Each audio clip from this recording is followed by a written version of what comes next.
ആറ്റുകാലിലമ്മേ അമ്മേ ആറ്റുനോറ്റു വന്നു ഞങ്ങൾ നിൻ പദാരവിന്ദം തേടും ഭക്തഷഡ്പദങ്ങൾ. ഇളങ്കോവടികളുടെ പ്രസിദ്ധമായ കൃതിയാണ് ചിലപ്പതികാരം. കണ്ണകിയുടെയും കോവലന്റെയും കഥയാണത്. ഞങ്ങൾ നിൻ പദാരവിന്ദം തേടും ഭക്തഷഡ്പദങ്ങൾ. കണ്ണകിയും കോവലനും വിവാഹിതരായി. എന്നാൽ കോവലൻ മാധവി എന്ന വാരനാരിയിൽ വംശവദനായി തന്റെ സ്വത്തുവകകൾ മുച്ചൂടും മുടിക്കുന്നു. ഒടുവിൽ ഉപജീവനാർത്ഥം കണ്ണകിയും കോവലനും പാണ്ഡ്യനാട്ടിലെത്തുകയും തന്റെ ഒരു ചിലമ്പ് വിൽക്കാനായി കണ്ണകി കോവലനെ ഏൽപ്പിക്കുകയും ചെയ്യുന്നു. കോവലൻ ചിലമ്പ് വിൽക്കാൻ കൊണ്ടുപോകുന്ന സമയത്താണ് പാണ്ഡ്യരാജാവിന്റെ കൊട്ടാരത്തിൽ നിന്ന് റാണിയുടെ ചിലമ്പ് കളവു പോകുന്നത്.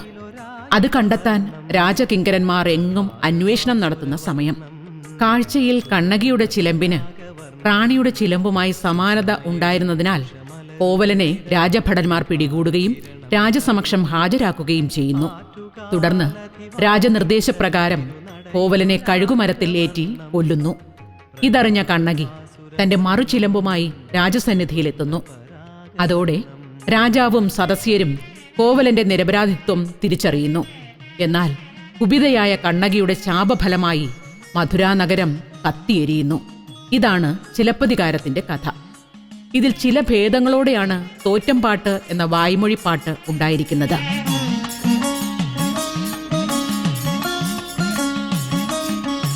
ദാരിക നിഗ്രഹത്തിനായി ജന്മമെടുത്ത ഭദ്രകാളിയുടെ അവതാരമായ കന്യാവ് പാലകൻ എന്ന യുവാവിനെ വിവാഹം കഴിക്കുന്നു. ഒരു നിയോഗമെന്ന പോലെ പാലകൻ ചിലമ്പുമായി പാണ്ഡ്യദേശത്ത് എത്തുന്നു. ഒരു സ്വർണ്ണപ്പണിക്കാരനാൽ ചതിക്കപ്പെട്ട് ബന്ധനസ്ഥനാകുകയും റാണിയുടെ ചിലമ്പ് കട്ടു എന്ന കുറ്റം ആരോപിക്കപ്പെട്ട് തൂക്കിലേറ്റപ്പെടുകയും ചെയ്യുന്നു. ഇതറിഞ്ഞ കന്യാവ് മധുരാനഗരം എരിച്ചുകൊണ്ട് കേരളത്തിലേക്ക് വരുന്നു. ഒരു ബാലികയുടെ രൂപത്തിൽ ആറ്റുകാലിൽ എത്തുന്നു. പിന്നെ അവിടെ നിന്നും വടക്കോട്ട് സഞ്ചരിച്ച് കൊടുങ്ങല്ലൂരിലെത്തി കുടിയിരിക്കുന്നു. ഇതിനിടയിൽ പാണ്ഡ്യൻ കിണറ്റിൽ തള്ളിയ അയാളുടെ ഭാര്യ പെരുന്തേവിയെ കരകയറ്റി മുത്താരമ്മയാക്കി മാറ്റുന്നുണ്ട്.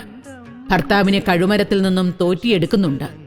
വരങ്ങളും ശാപങ്ങളും പലർക്കായി നൽകുന്നുണ്ട് എന്നിങ്ങനെ ചിലപ്പതികാര കഥയെ അടിസ്ഥാനമാക്കിയും എന്നാൽ ഏറെ വൈവിധ്യങ്ങളോട് കൂടിയുമാണ് കേരളത്തിൽ കണ്ണകിയുടെ ഐതിഹ്യം തോറ്റംപാട്ട് രൂപത്തിൽ പ്രചരിക്കുന്നത്.